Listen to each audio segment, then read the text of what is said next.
God na pinangunahan ng Northern Police District Search and Rescue Team ang pagbibigay ng tulong, paghahatid ng libreng sakay at seguridad sa pamamahagi ng disaster kits mula sa Valenzuela City.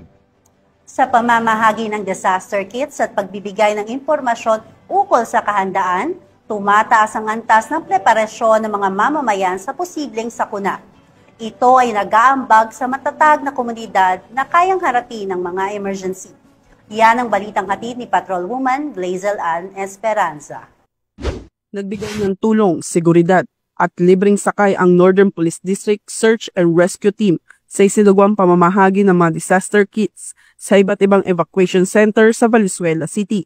Isinagawa ang aktibidad katuwang ang pamahalang lokal ng Valenzuela na may layuning matiyak ang maayos, ligtas at sistematikong distribusyon ng mga pangunahing pangangailangan para sa mga apektadong residente.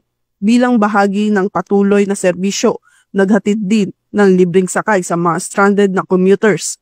Ang patuloy na presensya at aktibong pakikibahagi ng NPD Search and Rescue Team ay malinaw na nagpapakita ng walang sawang suporta ng kapulisan sa komunidad, lalo na sa panahon ng sakuna. Ipinapakita rin ito ang kanilang dedikasyon sa serbisyong publiko at ang mabilis na pagtugon sa mga pagkakataong higit silang kailangan upang mapanatili ang kaligtasan, kapakanan at kayusan ng mga mamamayan.